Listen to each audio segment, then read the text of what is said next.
علیکم ناظرین، میں ہوں آپ کا ہوسٹ ظاہر شریف۔ ناظرین، آج ہم موجود ہیں معروف قانون دان میاں محسن ایڈوکیٹ کے آفس میں۔ کچھ ہمارے پاس فیملی کورٹ سے متعلقہ سوالات ہیں، اس کے لیے آج ہم ان سوالوں کے جواب دینے کے لیے میاں صاحب کے پاس آئے ہیں۔ السلام علیکم میاں صاحب۔ وعلیکم السلام۔ میاں صاحب، سب سے پہلے آپ کا شکریہ، آپ کی مصروفیات بہت زیادہ ہے، اس کے باوجود آپ نے ہمیں وقت دیا۔ تو میرا سب سے پہلا جو آپ سے سوال ہے کہ اگر فیملی کورٹ کی ڈگری ہو جاتی ہے تو اجرا کے لیے دوسرے شہر میں بھیجا جا سکتا ہے؟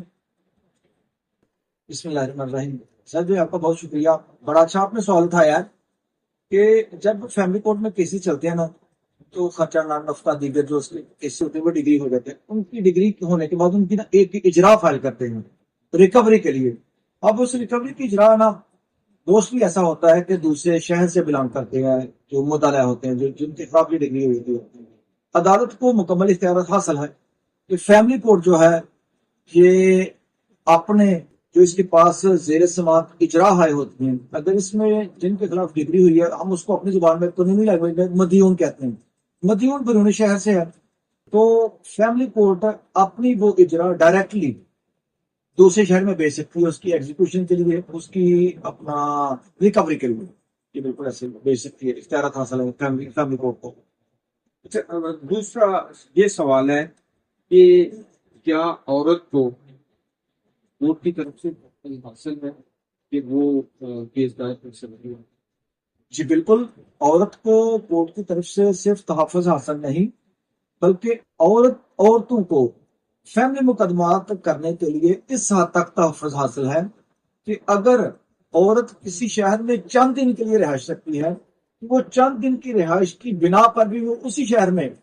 اپنا دعویٰ فائل کر جیسے سکتی ہے۔ عام طور پہ لوگ رینٹ پہ رہ رہے ہوتے ہیں، ماں باپ کے پاس وہ چلی جاتی ہے اور ماں باپ دوسرے شہر میں ہیں، تو وہاں سے وہ اپنے جو ہے کیس کو دائر کر سکتے ہیں۔ کیونکہ اگر تو وہ جاتی ہے نا اپنا میٹرنل ہاؤس میں، تو وہاں بھی وہ فائل کر سکتی ہے۔ اگر کسی دیگر شہر میں شفٹ ہو جاتی ہے بچوں کو لے کے، تو اس نئے شہر میں جہاں وہ کرائے پہ ہو، چند دن کی رہائش ہو، قانون میں یہ بات بالکل واضح ہے کہ اگر عورت کی چند دن کی جو رہائش ہے وہ بھی اس کو یہ فیور کرتی ہے، پروٹیکٹ کرتی ہے کہ عورت کسی شہر میں اس کے خلاف اپنے خاوند کے خلاف نان افراد کیس فائل کر لو، اجرا فائل کر لے، اپنا سامان کیس کے لیے کیس فائل کر لو۔ سیم اسی طرح دوسرے مقدمات جیسے ہوتے ہیں، اپنا فیملی کے ریلیٹڈ ہی ہوتا ہے کہ عورت کو اس طرح کے لیے کیس کرنا پڑتا ہے، تو وہ بھی سیم اس میں یہ لاگو ہوتا ہے کہ وہ کسی بھی شہر سے وہ مقدمہ کر سکتی ہے۔ اس میں نا جو دیگر مقدمات ہے، جیسے کسی عورت کا اپنے میکے سے کوئی حصہ آتا ہے، پارٹیشن سوٹ فائل کرتی ہے، وہ اس میں عدالتیں ان کو اس حد تک پروٹیکٹ کرتی ہیں کہ اگر وہ دوسرے شہر سے آتی ہیں، ان کا کوئی ایسا قانونی جواز بنتا ہے تو وہ پارٹیشن سوٹ دوسرے شہر میں منتقل ہو سکتا ہے ان کی سہولیت کے لیے، تاکہ ان کو جو سفری اخراجات ہیں، سفری دقت ہے، سفری مشکلات ہیں، ان مشکلات کو مد نظر رکھتے ہوئے عدالت اس حوالے سے بھی پروٹیکٹ کرتی ہے عورتوں کو کہ ان کے جو مقدمات ہیں ان کے متعلقہ شہر میں شفٹ کر دیے جائیں۔ یا اس کے علاوہ اگر ان کو کوئی تھریٹ آتا ہے، ظاہری بات ہے کہ خاتون گجرانوالہ میں رہتی ہے، اگر اس کا سیالکوٹ میں کوئی پارٹیشن کا سوٹ چل رہا ہے، بھائیوں کی طرف سے کوئی تھریٹ ہے، یا اس کا اپنے آنے جانے کے ٹریولنگ ایکسپینس ہے، مشکلات ہیں، اس کی سفری مشکلات ہیں، تو ان مناظر کو، ان سارے سینیریو کو عدالت اپنے مدنظر رکھتے ہوئے یہ یہاں والا کیس ہے اس کے متعلقہ شہر میں شفٹ کر سکتی ہے، قانون میں گنجائش ہے۔ اچھا، یہ تو ہو گیا سارا عورتوں کے لیے۔ اچھا، عام طور پہ آپ کے پاس بہت سارے ایسے کیسز آتے ہیں جس میں خواتین یہ کہتی ہیں جی میرے ہسبینڈ نے مجھ سے زیور لے لیا، میرے والدین نے وہ زیور دیا تھا مجھے، وہ مجھ سے چھین لیا گیا، اور جو ہسبینڈ کی طرف سے دیا گیا تھا وہ بھی چھین لیا گیا۔ تو کیا ایسی صورت میں اس عورت کے حق میں فیصلہ ہونے کے کتنے % چانسز ہیں؟ جی یہ بھی آپ نے بڑا اچھا سوال کیا ہے۔ موسٹلی قانون میں بھی یہ واضح ہے اور عام معاشرے میں بھی، معاشرے میں بھی یہ باتیں چلتی ہیں کہ عورت ساری چیزیں چھوڑ دیتی ہے لیکن زیورات نہیں چھوڑتی، کیونکہ ہم اس معاشرے کا حصہ ہیں، ہمیں پتہ ہے کہ عورت کی جو مناسبت ہے اس کے زیور سے ہوتی ہے، وہ کسی چیز سے نہیں، اس کا جو لگاؤ، جتنا لگاؤ اس کو زیورات سے ہوتا ہے، کسی اور چیز سے نہیں ہوتا۔ اب اس لگاؤ کی وجہ سے اس معاشرے کا ہم حصہ ہیں، عدالتوں کے مختلف ویو ہیں، عدالتیں یہ کہتی ہیں کہ اگر الزام لگایا گیا ہے خاوند پہ یا اس کی فیملی پہ کہ مجھ سے زیورات چھین لیے گئے تھے، اور اگر اس زیورات کو چھیننے کا کوئی پراپر مقبول ثبوت نہیں ہے، اس کی کوئی ایویڈنس نہیں ہے، تو عدالتیں اس کو ڈگری نہیں کرتی اور اس کی فیور میں،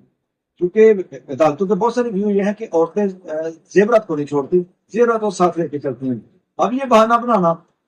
کہ زیورات مجھ سے چھین لیے گئے تھے اور اس کی کوئی ایویڈنس نہ ہونا، ایسے کیسے عدالت نہیں ڈگری کرتی۔ جی ناظرین، جیسا کہ آپ نے سنا کہ اگر عورت کے پاس، جیسا کہ لاسٹ ہمارا کوشچن تھا کہ عورت کے پاس اگر ایویڈنس نہیں ہے کہ اس کے سسرال والوں نے اس سے زیورات چھینے یا قیمتی اشیاء اس سے چھینی، تو وہ کیس کرنا ایسے ہی ہے جیسے ابھی میاں محسن صاحب نے بتایا کہ اس کے چانس نہیں ہیں کہ وہ عدالتوں کا وقت کا ضیاع ہے، عدالتوں کا وقت۔ اپنا اور عدالتوں کے وقت کا ضیاع کرے۔ اسی کے ساتھ اپنے دوست زاہد شریف کو اجازت دیجیے۔ یہ پروگرام کا سلسلہ ہم نے قانونی مشورے شروع کیا ہے۔ جیسے جیسے آپ کے سوالات آئیں گے ہم میاں محسن ایڈوکیٹ صاحب سے ان کے جواب لیں، اور ہم فیملی کورٹ سے متعلقہ اور اس کے علاوہ جو ہے ہم ٹیکس سے متعلقہ بھی ان سے سوالات کے جواب لیں گے، جو کہ آج کل بہت سے ایسے مسائل شروع ہو چکے ہیں کہ جو نان فائلرز ہیں ان کے لیے مسائل شروع ہو گئے ہیں، تو ایسے اس سلسلے میں بھی میاں صاحب جو ہے وہ آپ لوگوں کی رہنمائی کریں گے۔ اپنے حوصلہ شریف کو اجازت دیجیے، دوسرے پروگرام میں انشاءاللہ پھر ملاقات ہوگی۔ اللہ حافظ۔ پاکستان زندہ باد۔